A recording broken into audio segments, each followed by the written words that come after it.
Audiophiles, do you care? Well, yes, of course you care. You have a source, which might be vinyl, CD, SACD, or, heaven forbid, Spotify, or maybe the more upmarket Tidal. That's your source, and you can't do anything about that.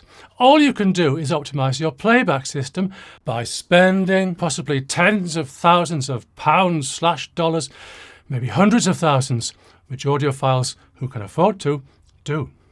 But everything is limited by the source. This goes two ways. The medium, vinyl, CD, etc., yes, that makes a significant difference to what you hear. And yes, you have a choice. You're in control of that. But what about the original recording? You can't do anything about that other than, say, in classical music, compare different versions of Beethoven's Fifth and plump for the one that sounds best to you, both musically and sonically. Other than that, though, you're stuck. You can't do anything. Or can you? Yes, you can.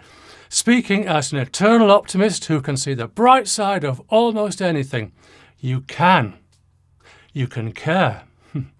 You can care about the quality of the music, the performance, and, most importantly for my video today, the recording. So I have a little example, and I'm going to suggest a few aspects of the recording that you might choose to care about. It's a clip from the BBC's show Sunday with Laura Kuenssberg, which is a fairly lightweight current affairs show on at 9 o'clock on, as you might guess, Sunday mornings. Last Sunday's show featured the usual array of politicians and political pundits and a comedian as one of the panellists. And it had a bonus feature, violinist Nicola Benedetti playing A Shocking Farewell by Jay Unger. What she said. Nicola is a first-rate performer, and my memory of hearing her at 2022's BBC Proms playing Wynton Marsalis's concerto is vivid. I might have accidentally downloaded the audio to listen to again several more times. Oops. She is, busy woman, also director of the Edinburgh International Festival. Did I say she's Scottish? Let's hear it. 20 seconds. If you're quick and in the UK, you might be able to hear all of it on the BBC iPlayer.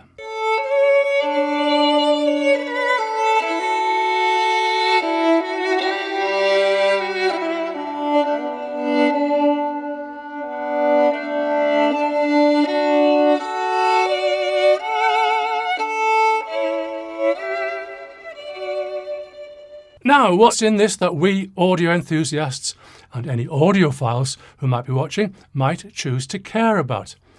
I'm going to start with my personal overall impression. Too much reverb. There is, of course, an intrinsic problem here. We're in a TV studio, a multi-purpose TV studio, not one specifically designed for music, as you would hear on the BBC's classical music radio service, Radio 3.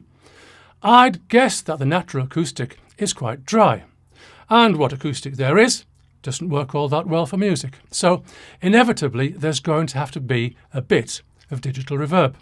I said a bit. This is a lot.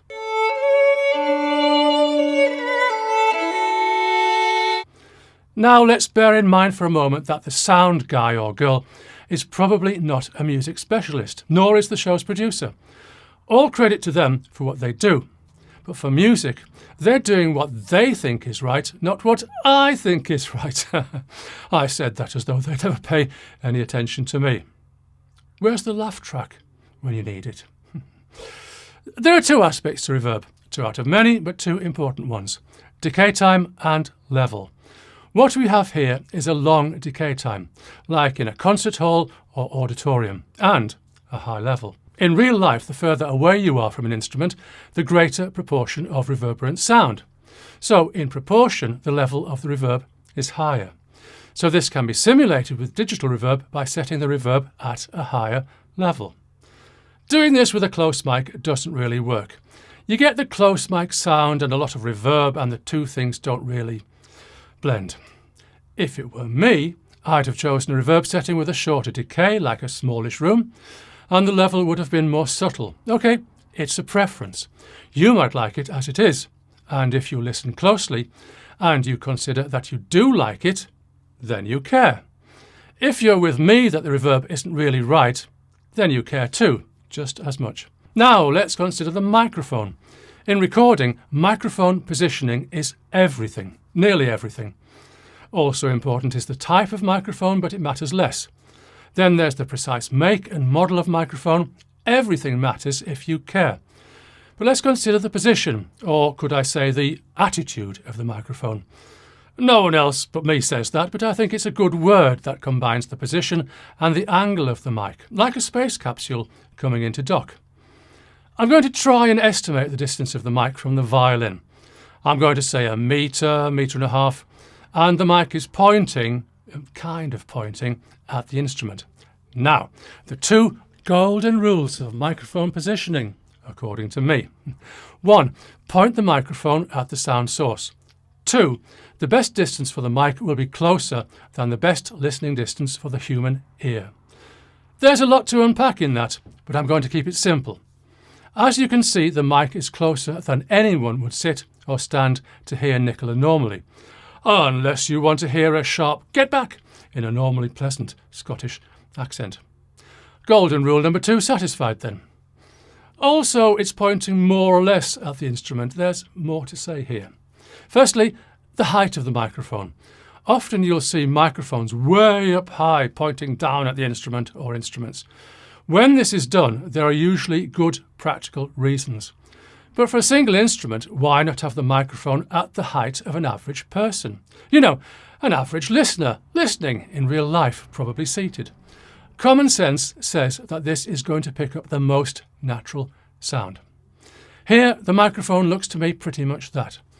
It's worth bearing in mind, though, that for TV, microphones are often placed where they don't look too intrusive, and having the mic higher might be a bit distracting to the viewer. Now, if you're the kind of person who can't help being picky, you might wonder why the mic is drooping and not pointing at the instrument, as in golden rule number 1.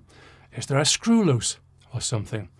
No, I use the same type of mic clip myself, and they're as firm as you could want. AKG brand, by the way. There are 2 possibilities. One is that it's a bit of an accident.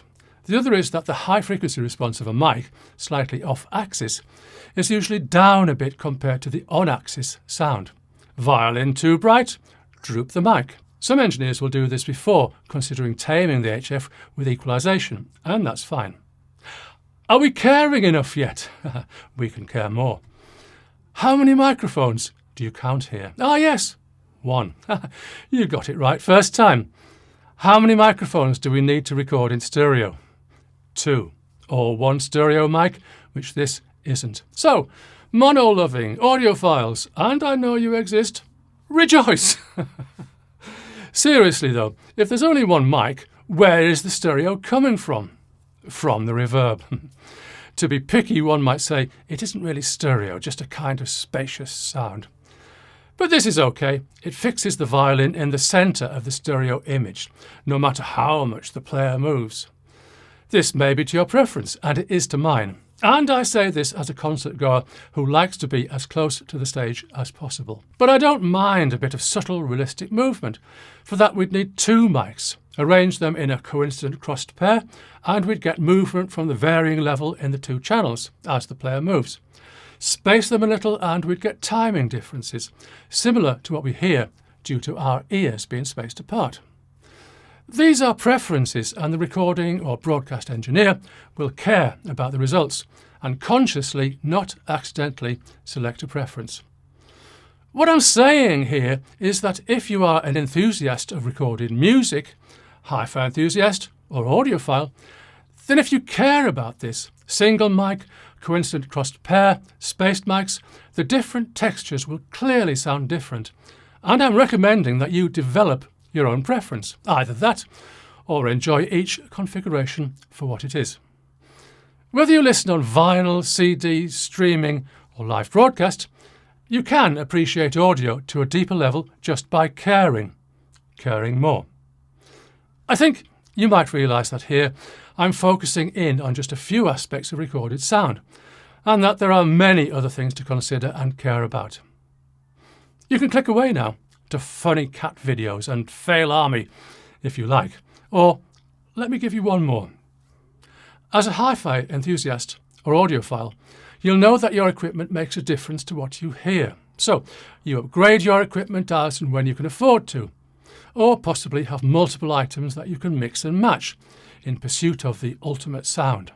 You hear differences every time because you're an enthusiast and you care. Other than their knowledge, skills and techniques, what audio professionals care about more than anything else is microphone selection.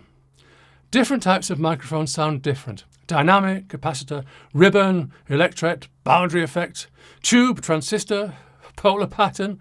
But also each model of mic sounds different to other models. And as mics age, even two supposedly identical mics will come to sound different.